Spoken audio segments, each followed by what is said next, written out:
Hi, my name is Anne Marie Dulebon. I am the CEO of Tri Management Group. I'm based in Southern California. My business is certified by the SBA as a total women-owned small business. And I'm going to give you a little bit of a background here. I've got a great story, but it just has a bad beginning. So here's the scoop. When I was younger, I survived a stalker who had raped me and tried to kill me. And I was very naive and uncomfortable and didn't have a lot of confidence, and so I didn't report the crime. And in fact, most people in my life never knew what had happened. My parents didn't know, my siblings didn't know. I just moved on with my life, hoping that the problem would go away, only for it to snowball into this deep, dark secret. And on the surface, I looked like I had a great life. I worked in broadcasting for many years. I worked for the Major League Baseball Anaheim Angels and the NHL Ducks, and I dated a lot. I got married. I mean, everything was looking beautiful, but internally, I really had a very negative mindset. I thought and acted like a victim. And of course, I was a victim when you think of someone going through all of that. But at the same time, I was not doing a lot of very positive things for myself. I was not one to really set a lot of goals. I didn't see a future. I really didn't believe that I had control over my life. I thought somebody else really could dictate everything, even my last breath. So, with all of that kind of negativeness there, let's fast forward to when I'm 49 years old. By then, I was sick and tired of being sick and tired. And for a long time, my instinct kept saying, you got to race this Ironman. You got to do this Ironman. And it was such a daunting idea. And I didn't know anyone who did it. But after a number of years of my gut saying, I got to do it, I just said, I'm doing it. And nothing could have stopped me from it. And even though I didn't understand why I needed to do it, I was just doing it. And I realized through racing and training and setting these different types of goals and learning about nutrition and understanding bike gears. I mean, there's so many things I learned from this experience, um, that life could be beautiful. And what was so amazing is when I finished the race, well, see, the goal was to do the entire race without one negative thought.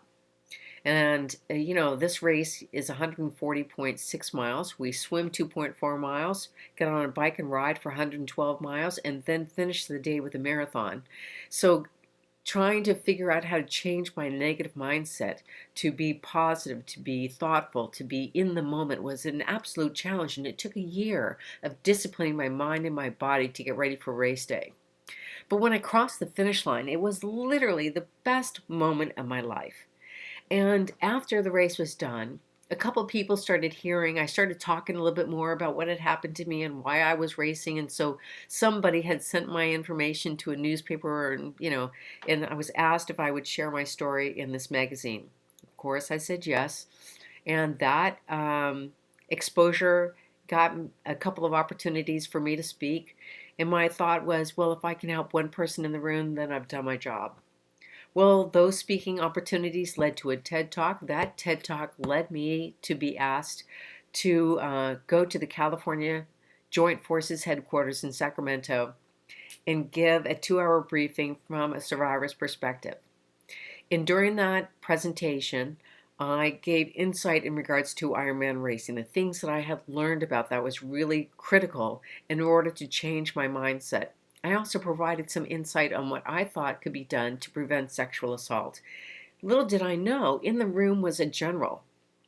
And afterwards, the general asked if I could take my ideas and my presentation and turn it into a training program for the military, which I did. And since then, I have created 13 different topics. The content of my topics are approved by an organization called NOVA, National Organization for Victim Advocacy. And with their approval of my content, people within the military, people that their titles are a sexual assault response coordinator and a victim advocate, these are SARCs and VAs. These people can take my classes and receive continuing education units.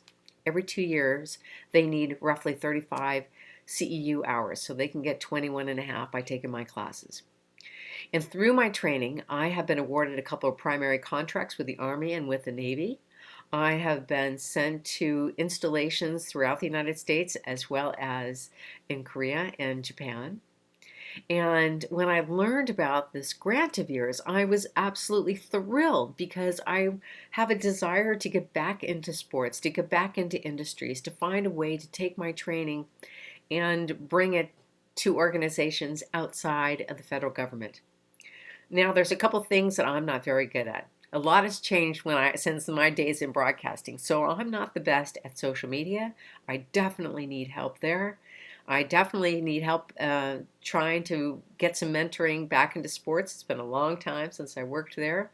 And I see that there's such a need for this insight, this industry to marry the mindset from a sports and athlete that is top of the game and marry that into helping people that have this negative self-image of themselves and can't find a way to process some trauma. And so if you feel the same way and you want to find a way to collaborate with me, uh, ask questions, explore different opportunities, I am so open to that opportunity and I would love to get your call, any kind of insight. And, um, even if we don't get together to work together, I want you to know that I am so thankful for what you do to try to help people like myself in order to grow and to thrive and to make the world a better place. It is really appreciated. So I hope this insight gives you some, gives you what you need in regards to your decision making, and I look forward to your reply. Thank you for the opportunity. Cheers.